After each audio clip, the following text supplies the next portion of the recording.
I'm Jason. I am a student in the AAS photography program. And yeah, I came to school taking pictures of pretty things and figured photography was easy that way, and I might find a route through a business with that, but through that I've learned to critically look at photographs and be able to produce an image that's beyond just a pretty thing, because it's pretty easy to take a picture of a pretty thing and call it a good pretty picture, I guess. So out of becoming a landscape photographer, I've discovered commercial and editorial work where my focus is really on people in place, and I think I'd like to be documenting America's workforce.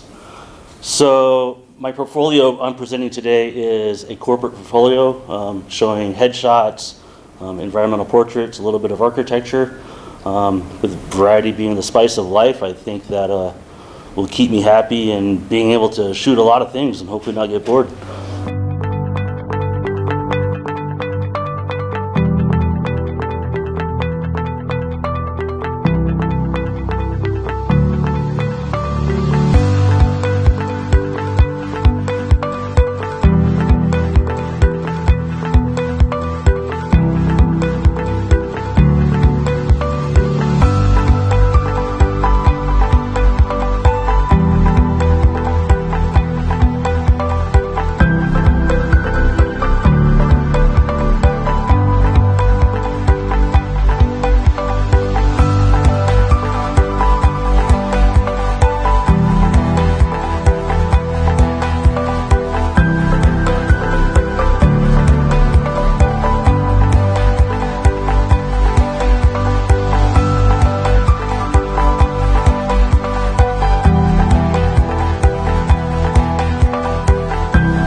So after graduation, I hope to be moving on into the business, shooting corporate, agricultural, and industrial world, commercially and editorially. And I want to thank all my fellow students for being encouraging and just being there. Shucks, I'm going to get all sad now, so I'm going to get off. Thank you, guys.